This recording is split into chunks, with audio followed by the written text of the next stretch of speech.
Hey gang, Sean here from the Commander's Brew. You know us, we're that hilarious Commander show where we do interesting and unique brews on commanders you've seen a bunch, or maybe brand new commanders. This week is no exception. We've got a Syr Gwyn Hero of Ashvale brew, but that's not the main feature. I think we may have come up with a new way to approach Voltron decks. Anyway, too much to explain here. You gotta watch the episode. Stay tuned.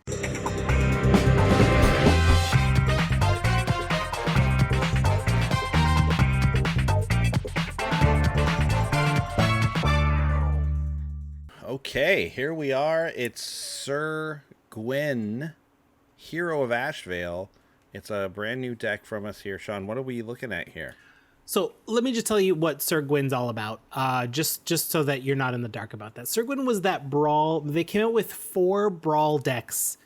Syr Gwyn was like the one that no one liked. Right, because I mean, truly, we got Corvold, who is like a commander staple. Yeah. We got Chulane, who is like broken. We got but then Syr Gwyn just kind of fell so much short compared to them. That's true. Anyway, but I mean, we're not trying to prove anyone wrong by saying like, well, no, Syr Gwyn's amazing. Here's why. Anyway, I'll just get to it. Syr Gwyn. 3 red, white, black, Mardu commander, human knight, 5/5 vigilance and menace. Whenever an equipped creature you control attacks, you draw a card and you lose 1 life.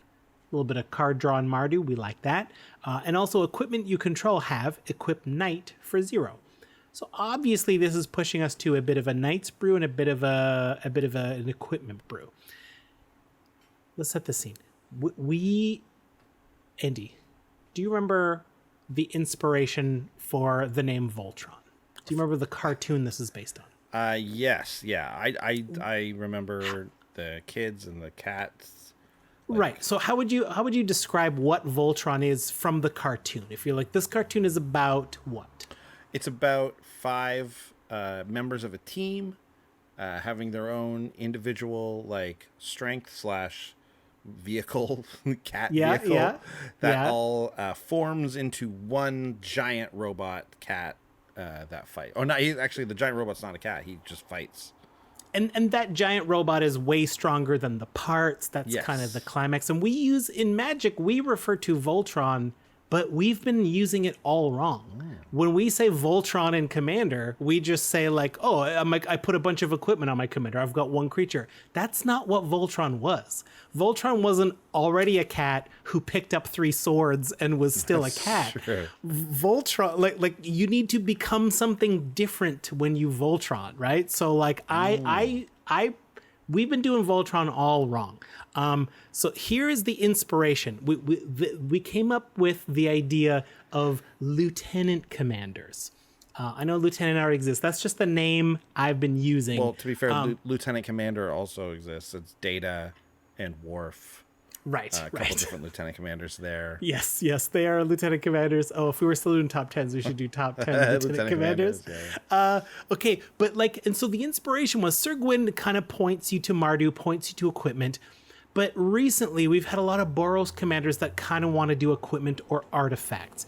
We've got Mardu command. We've got like Rakdos commanders that care about artifacts. We've got Orzhov, the other combinations. So, and part of the inspiration is like there's a lot of 2-color commanders that kind of do something similar but a little bit different. So what we're doing is let's brew up to make this deck, this 100 card commander deck. We brewed up 4 little cat creatures, right? To make the Voltron. We brewed up 4 25 card decks, which are 24 cards plus their lieutenant commander. Each lieutenant commander is a legendary of 2 colors of Mardu. I picked 2 on purpose. And obviously, if you do the math, that adds up to 100. So when you add Syr Gwyn, you get to 101. So you just cut 1 land or something like that. We're not, and then like I'm not going to get into the like, okay, but where do you put Sol? Like who gets Sol Ring? Only 1 gets Sol Ring. Yes, that is true. How do you all get command towers? What about tri-lands? Because none of them get to run tri-lands. I don't care about that stuff. You're asking all the questions. Here we go.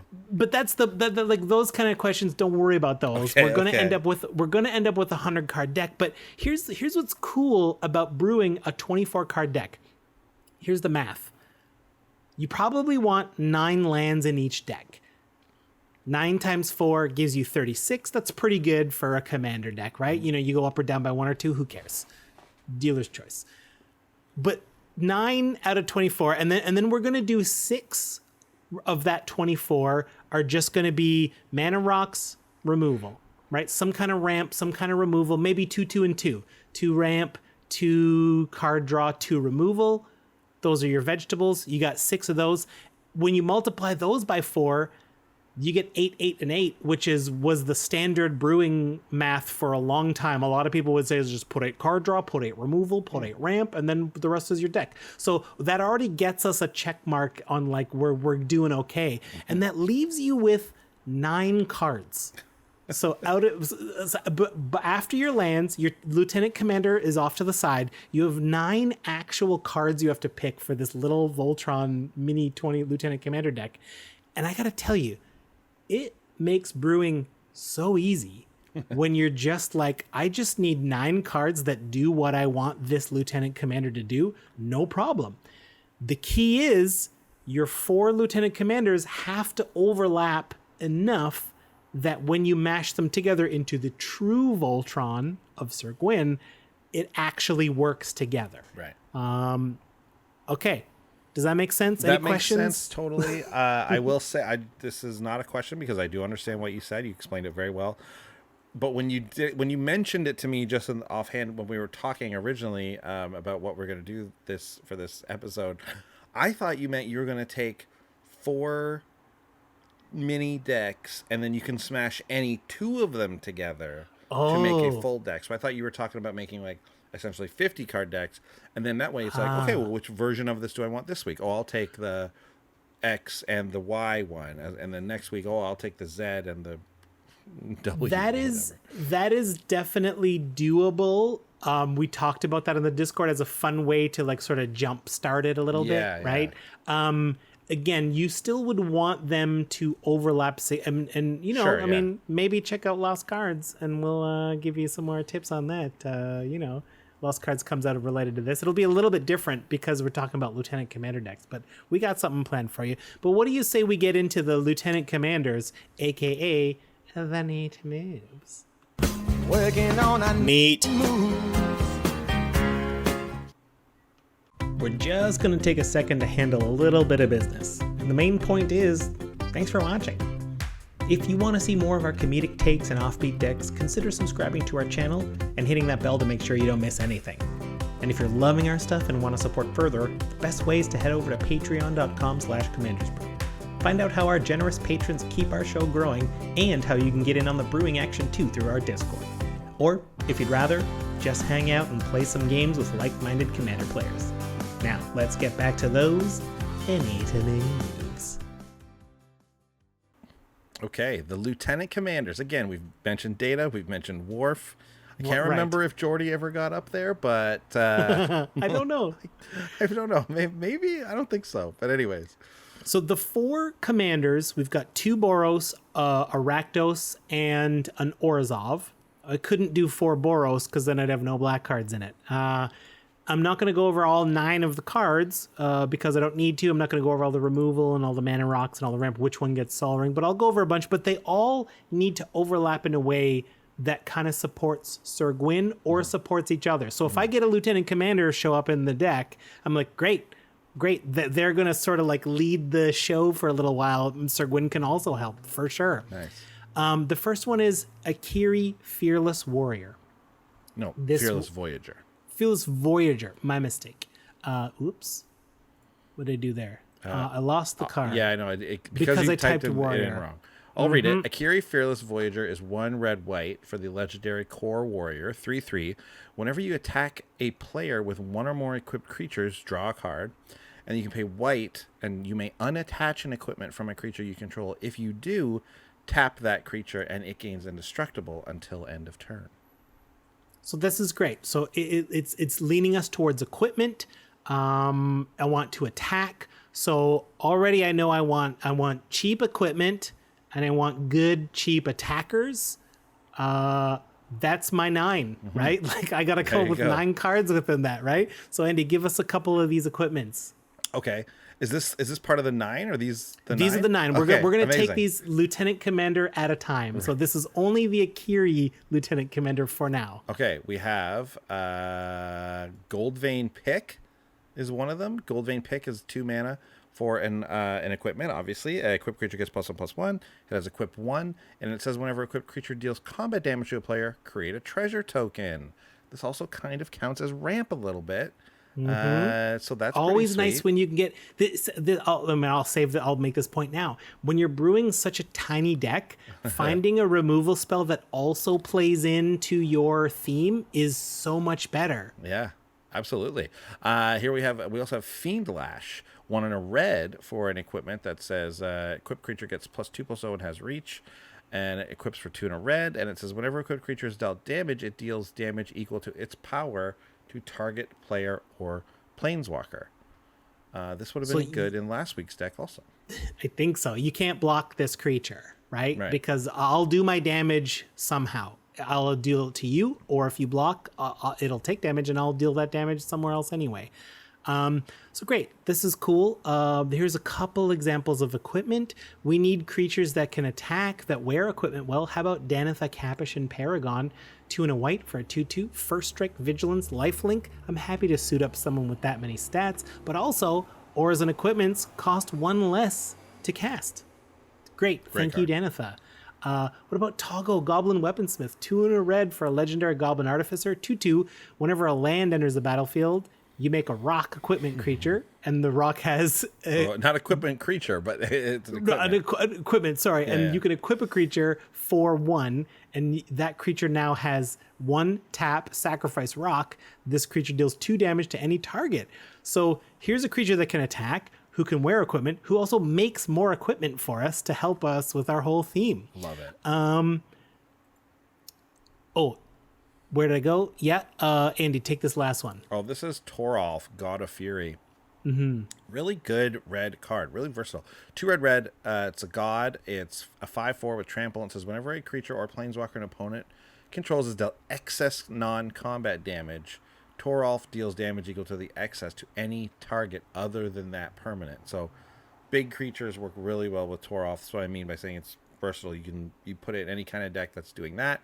Throw it in decks that are dealing direct damage, obviously, all kinds of stuff. And on the other side of Toralf, we have Toralf's Hammer, which is an equipment for 1 in a red. And it says the creature has 1 in a red, tap, unattached Toralf's Hammer. It deals 3 damage to any target. And then you return Toralf's Hammer to its owner's hand. Equipped creature gets +3/+0 as long as it's legendary, and it attaches for 1 and a red. Very versatile card. Right, and we've got a ton of legendaries in the deck. We've got 4 Lieutenant Commanders we know automatically are Right. legendary, and I mentioned Danitha and Toggo, who are also legendary. Danitha's also a knight. I'm keeping an eye on Syr Gwyn. I'm just like, yeah, Syr Gwyn, yeah, I got a knight here for you. I can equip to Danitha for free if Syr Gwyn is out. So this is working out pretty good.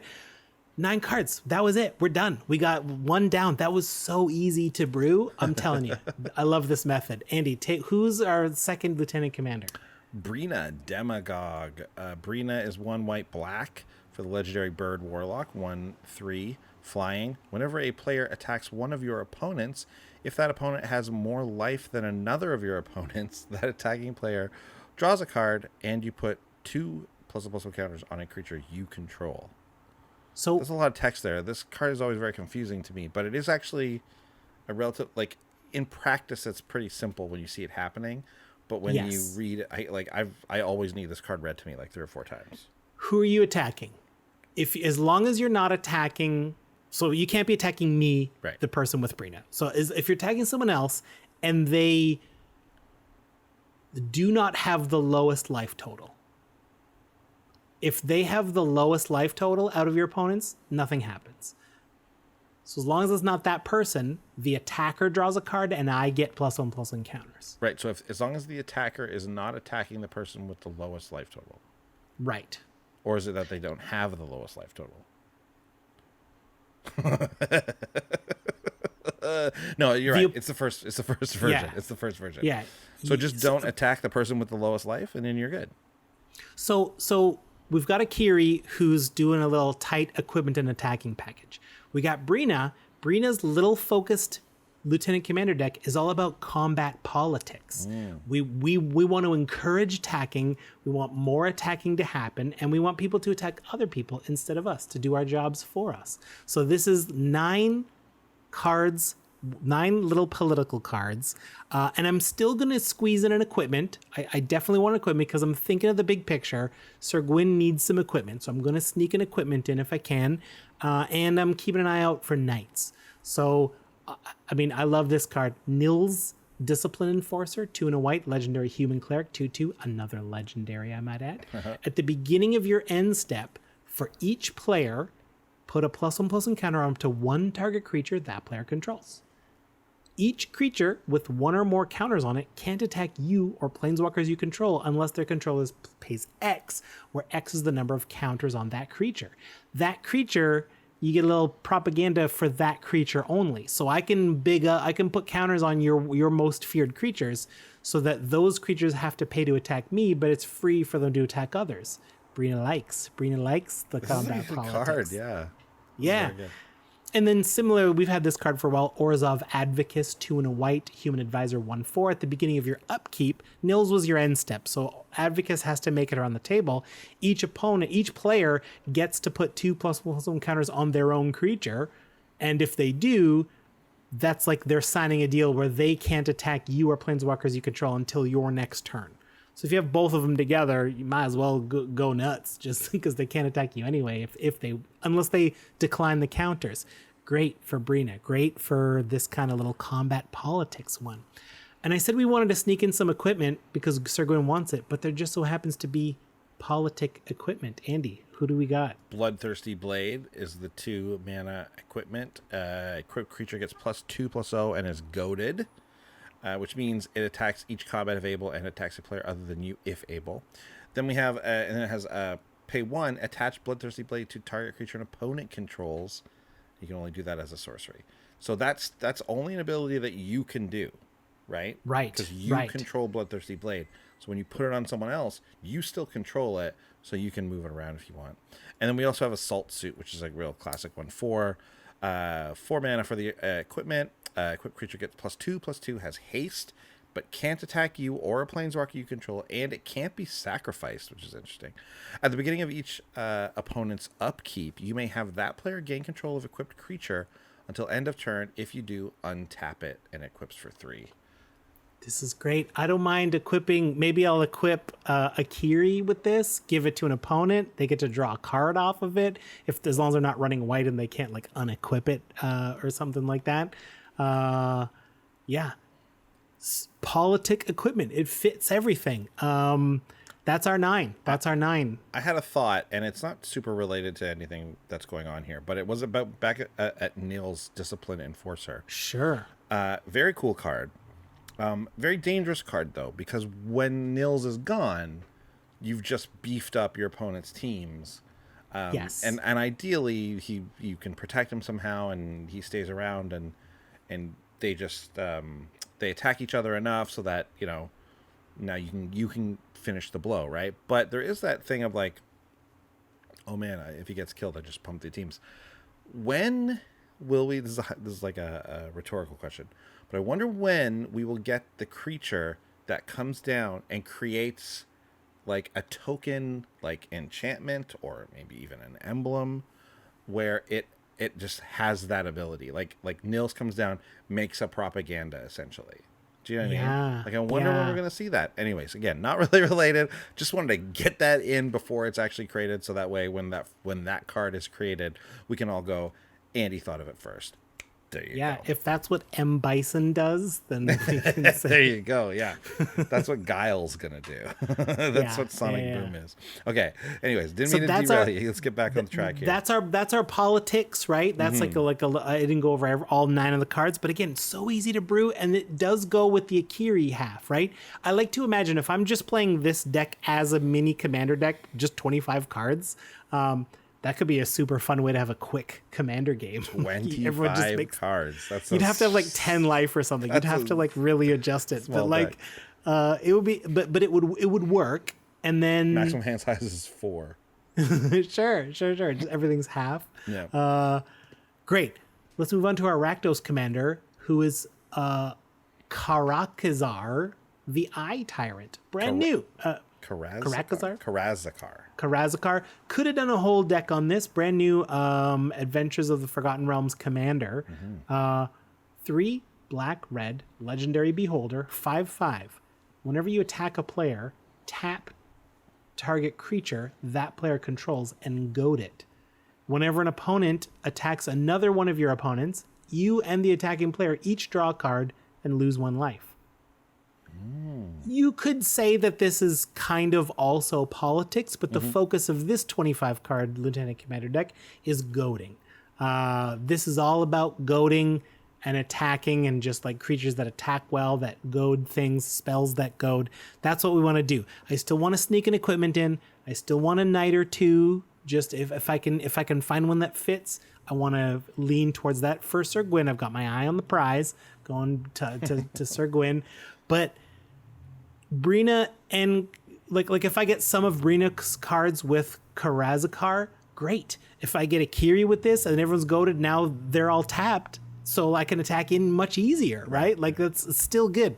Andy, what are some of the things in this Rakdos Lieutenant Commander deck? Oh, I love this card, Shiny Impetus, 2 and a red. It's an aura. You enchant a creature, and a creature gets +2/+2, and is goaded. And then whenever enchanted creature attacks, you create a treasure token. Love this card. It's very, very good, and it's a Kiki on there. A little Kiki. Yeah, and it ties into ramp too, right? We can like get a little extra ramp that way. This doesn't count as one of my 2 ramp spells for this deck, which end up being mana rocks in the Mardu colors. Right. Yeah. We're running Agitator Ant, 2 and a red, Insect 2/2. At the beginning of your end step, each player may put 2 +1/+1 counters on a creature they control. Goad each creature that had counters put on it this way. It's kind of like Orzhov, Advocist, and Nils combined, but we get another one of those in Agitator Ant. Andy, here's a friend of yours coming up. Yeah, we talked about this guy last week, Brosh Tanter. I was going to say that. Brash Taunter, 4 and a red. Shout outs to our boy Brando from CCO. This is his boy. Tosh Brando. 1/1, indestructible. You know him. If he's dealt damage, he deals that much damage to target opponent, and then you can pay 2 and a red. Tap, he fights another target creature. Such a fun card. Just so good. It's so difficult for your opponents to deal with it. You can do so much with it. In this deck, you can suit them up. You can, you can fight the big creatures that you're putting all these counters on. All this type of stuff. Really, really cool. Well, and then don't forget goad. There's a point where goad just makes them attack you. When it's just you and one opponent left, they have to attack you. So I love Brash Taunter in there. And I'll give you a little peek under the hood for a second. I couldn't put this in Brina, technically, because Brina was a white and black deck. So I had to slide Brash Taunter over into the goad deck. But it's still in the family of combat politics. So I was okay making towards the end you're like, ooh, I really want this card. There's no room in the Kiri deck anymore, so I'll just squeeze it into this little deck, and it's still in the deck, right? This is not a hard and fast rule. There's no rules to this, but it just makes brewing so much more interesting and opening. I love Yawgmoth's Vile Offering in this deck. It's 4 and a black, legendary sorcery. We've named at least a dozen legendaries already, so we will have a legendary out to play this sorcery. Put up to 1 target creature or planeswalker card from a graveyard onto the battlefield under your control. Destroy up to 1 target creature or planeswalker, and then you exile Yawgmoth's Vile Offering. When we're goading, when people are attacking, creatures are going into graveyards all over the place. We'll have some juicy targets to bring back with this. We're not planning on milling ourselves, but we're planning on having legendaries out, and we will get those back with Yawgmoth, no problem. Yawgmoth's Vile Offering, very good card. Make sure you have that planeswalker or legendary creature, which we will. But man, the art on this card, I saw a tweet recently that was telling you the story of what happens, and this is one of the this is illustrating the end of that story. It's just look closely at this art, because at first glance you're like, oh, I don't know, whatever, there's a guy on it or something, I don't know. but it's like it's it's pretty cool. It's a really neat piece of art. It's very detailed. If you know the story of like the of Yawgmoth and like the Weatherlight and all that kind of stuff, it's like a real big moment in that story. I won't even. It's anyway. I don't want to get into it because I don't want to remember it wrong. But when I heard it, I was like, "Whoa, that's really cool." So look it up. Look into what this is. It's like it's something. He's holding a head. He's holding a head and like an axe, and then there's like the person in there. Anyways, I love this card for the reason that it's still very good, and that art is really cool and it's like very clearly depicting like this huge moment in the story. It's very, very cool. Cool. We have one more card in this. Yeah, this is the equipment that made it into this deck. Right, this is the equipment. It's Wand of Orcus, 2 in a black, for a legendary artifact. Whenever equipped creature attacks or blocks, it and zombies you control gain Death Touch till end of turn. Whenever equipped creature deals combat damage to a player, create that many 2/2 black zombie creature tokens and equip for 3. They've been doing this where it was a joke in an unset, Squirrel Link, right? Squirrel Link is on that creature, and it was a joke. I mean, it's a joke because it's in the unset, but then everyone loved that ability. And then they start printing that ability on real cards. Like there's the black-green, I can't remember the name of her, but the elf commander that does it, where she makes that many elf warriors when she hits. This equipment making that many 2/2 black zombie creature tokens? That's crazy. Zombie Link. And then they're all going to get Death Touch. It's like putting this in and reading that first paragraph. You're like, well, who cares about the zombies part? We don't have any zombies in this deck. It's like, whoa, you're going to have some zombies. Right, and I'll remind you, Syr Gwyn has Vigilance and Menace. So like and so you'll be able to equip Syr Gwyn for free with this. And then it's like, okay, you have to block with 2 creatures because it's Menace. Syr Gwyn now has Death Touch, so they're both dying. Or I'm making 5 2/2s if you just decide to take it. It's pretty cool. One slight downside of Wand of Orcus is that it does not add any power toughness to the. This is true. This is true. I'm hoping we've got creatures that are menacing enough, threatening enough that there's like, I just can't afford not to block it. It sounds like it's not going to be a big, like with all the goading and all of that going on. It's like getting through isn't going to be that hard. It feels like. And it also has to be combat damage, Wand of Orcus. That's right. That's right. So let's move on to our last Lieutenant Commander. This is another Boros one. This is very similar to a Kiri. This is Brunor Battlehammer. 2 red-white, legendary dwarf warrior, 5/3. Each creature you control gets +2/+0 for each equipment attached to it, and you may pay 0 rather than the equip cost for the first equip ability you activate each turn. This goes with Syr Gwyn, like don't make the first one a knight because Syr Gwyn's already making that one 0. So then Brunor will be like, that was your first one. I'm not doing the second one. So like make sure you don't like double it up that way.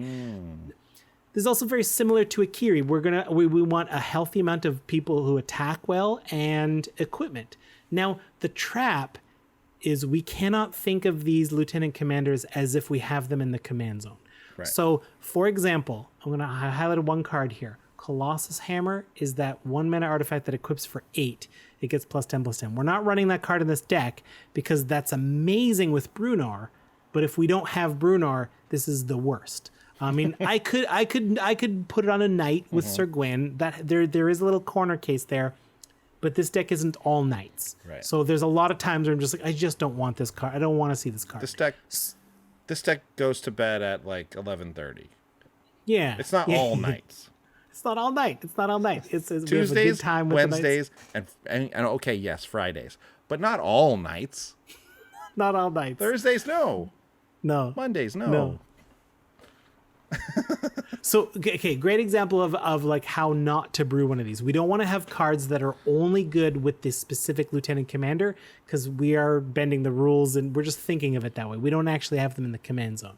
But we still need attackers and we still need equipment. Andy, give us a few of the attackers here. I love Bayard, Steward of Argive. It was a preview card. This was our Dominaria preview card. 2 white for the 2/4 legendary human soldier with vigilance, and creatures can't attack you or a planeswalker you control unless their controller pays 1 for each of those creatures. Classic little taxing propaganda style thing going on here. And then we also have Call the Forge Master, red white for the 2/2 dwarf warrior. Whenever another non-token creature you control dies, if it was enchanted or equipped, return it to its owner's hand. Creature tokens you control that are enchanted or equipped get +1/+1. Great. We're not making a ton of tokens, but Cole's great to have creatures come back to our hand if they die. This means we're even less afraid of getting into combat. I purposefully picked creatures that weren't too expensive so that they, we could recast them.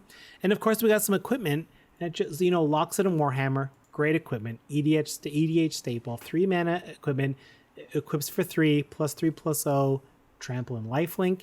And this is my favorite one right here, Blackblade Reforged. 2 generic for legendary equipment, +1/+1 for each land you control.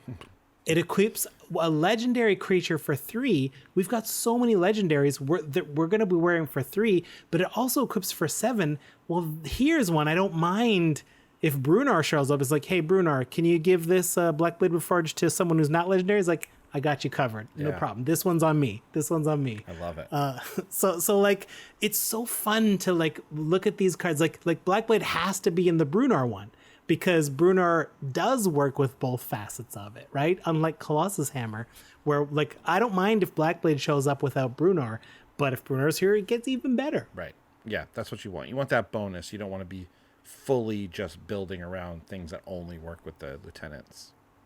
So, I mean, that's the 4 of them. It is such a relief to brew. And then you just pick your favorite 2 ramp spells, your favorite 2 removal, your favorite 2 draw cards for each of the lieutenant commanders. Maybe you pick like one, you try to dig and find ones that fit with what they're doing. That's a bonus, but not required. You can just go with your murder or like your classic removals and stuff. I did the lands separately. Like I imagined 9 lands per, but I did all the lands once everything was all together. Like I just picked my favorite duels, and I had some tri-lands, and I had some colorless lands that support things, and it doesn't matter which one it belonged to. I didn't fret over like, how many mountains do I need total? Okay, so this one gets 3 of those mountains. Like I'm not worried. I don't care about that. That's not where the exercise. It's almost like you have a land pack ready to go, and then you're actually just plugging in the other parts of it. Like the land pack is the base for it. Because when I picture this, I picture this idea of a thing where I can even, like, if you wanted to, so you build this deck. You've brewed one deck here. Yes. Right? You brewed one deck here that has many avenues, which is what we love to do on the show, and like I love building decks that way. It's my favorite. Those are my favorite decks to play because there's so much variance going on. But I'm still picturing it as like, okay, now let's brew 2 more.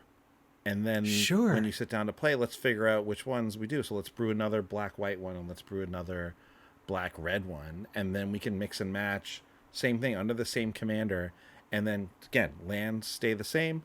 And then we're just like, you can swap in any 4 and leave 2 out. And yeah, so it's like, totally. I want to lean away from equipment this time. So I won't include the Kiri, and I won't include the whatever the other one is.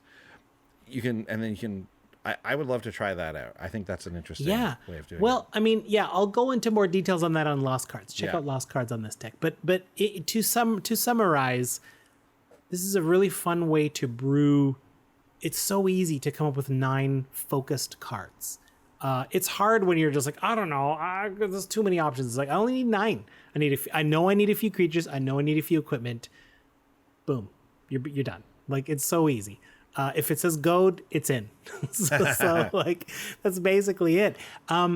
This works. Like, if you look really closely, you could say that Kiri and Brunor are the same deck. They're 2 Boros equipment decks. They're basically the same.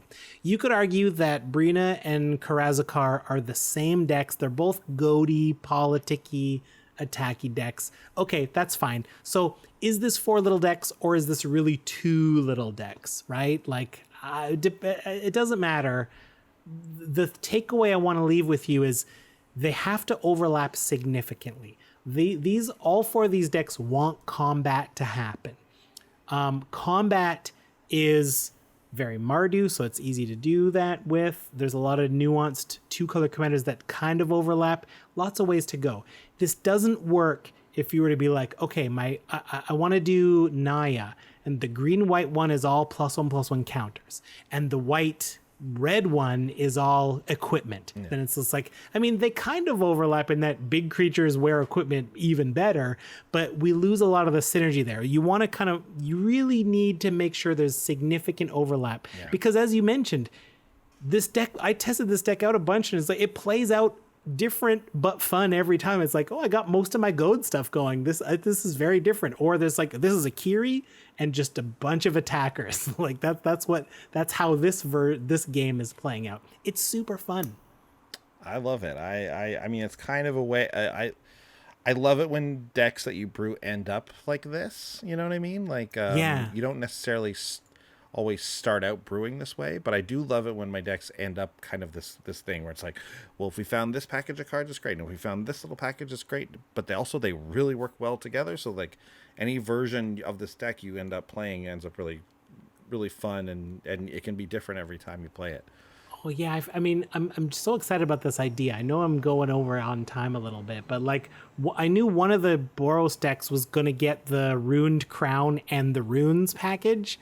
That like, because you can put runes on any equipment, which is also good. But then I'm like, but do I put the black rune in the Boros deck because I know it's gonna be like you're allowed to like break the rules. There's no like, I'm allowed to put a hybrid red-black card in the Boros deck because it's like fine. True. Like who cares? Yeah, like, here you're allowed in this thing. Yeah, it's true. Yeah.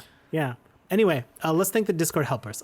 We went deep. Thanks to Chiefy, Neomaxis, Gee Pizza, Jason Belk, Seth Papadillo, Jared, Dylan PH, Doomfrog, Mick Fisticuff, Slothbear, Brave Sir Robin, the Wizard Cops.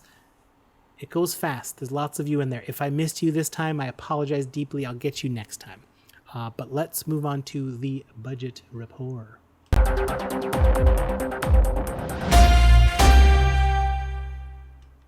Okay, I think TCG might have figured out what's going on. Right. They've got their prices straightened out now. Things make the low is lower than the mid. Yeah. Okay. Great. So let's hear where we came in with this deck. Mid 103, low 56. Makes sense. Low is lower. Great. Low is lower. That's how it should work. Price is right. The most expensive card is a knight, and it's a great attacker. This is Hero of Bladehold. This is 2 white human knight 3/4 with battle cry. So when it attacks, all your other attackers get +1/+0. And whenever Hero of Bladehold does attack, you put in 2 1/1 white soldier creature tokens tapped and attacking. So very good card, yeah. Very efficient, hits hard, wears equipment well, is a knight, $7. It's a lot. We also got Ink Shield.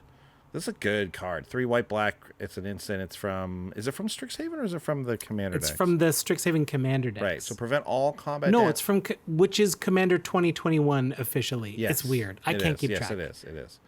Anyways, it's prevent all combat damage that would be dealt to you this turn. For each 1 damage prevented this way, create a 2/1 white and black Inkling creature token with flying. This is an instant. It's incredible because someone's coming at you, especially if they're the person directly to your right, and they attack you, and you just fog their damage, and then all of a sudden can crack back at them on your turn with a bunch of 2/1s. A bunch. Like if they're swinging in for 10, 10 2/1s, even like 6 to 8. You know what I mean? Like even 6 damage. Like just attack you with a 6/6. It's like, okay, well, Link Shield that. Now it's 12 coming back at you. It's wild. Boy. Very good. Card. I can see why it's like pushing $6-7. Yeah. And the third most expensive card, this was from the Brina Lieutenant Commander deck. These last two were, this is Shadrix Silverquill. Shadrix is 3 white, black, Legendary Elder Dragon, 2/5, flying double strike. And here's where the politics comes in. At the beginning of combat on your turn, you may choose 2. A lot of people don't realize you may also choose 0 because people don't want to choose 2. But one of them's for you, and one of them, okay, I shouldn't. It doesn't have to be for you. The 2 must be for different players. One of them should always be you. But one player will get a 2/1 flying Inkling. One player will draw a card and lose a life, or target player puts a +1/+1 counter on each creature you control. Let me tell you, if you get to Ink Shield, and then on Shadrig's turn you put a +1/+1 on all those ink shields, be my guest. Draw one card. No problem. Be my guest. This one is from Silver Quill. Oh, sorry, Silver From Quill. the proper set. This is from the proper Yes. What's it called? Strixhaven. Strixhaven. Thank you. Yes. This is from Strixhaven proper. Yeah. $6. Wow. Yeah. I mean, the Elder Dragons. The people want them. I didn't have any pricey cards we didn't run because we didn't have to go that deep. Once Right. we got 9 great cards, we were like, let's move on. Let's keep rolling. Well, perfect. But you can always when it comes to the flex spots of the ramp, the removal, the draw, those are where your money cards are going to appear. Yeah, that's true. Well, this was a lot of fun. I love this experiment. I love this style of brewing / this thought experiment. This a different way to approach brewing. And it's true Voltron. This isn't true one Voltron. cat wearing swords. This is 4 cats coming together to make a stronger cat. A stronger giant robot holding a sword. Yeah. Voltron did have a sword. Equipment. I love it. Well, this was really great. Check out the Lost Cards, which is will be dropping 2 days after this one originally dropped, but otherwise just check it out on the YouTube channel. We were a bunch of Lost Cards there. And next week we will be back with a brand new deck tech. So check us out then, and we'll see you around. Bye. Bye. Thanks for watching. If you love what we're doing, consider supporting the show by going to patreon.com/commandersbrew. And if you want to get any of the cards from our deck list, go to our TCG Player affiliate link below. That helps us out too, and for a free way to help us out, consider sharing the show with some friends. Like and subscribe, add a comment or two. See you later. Bye.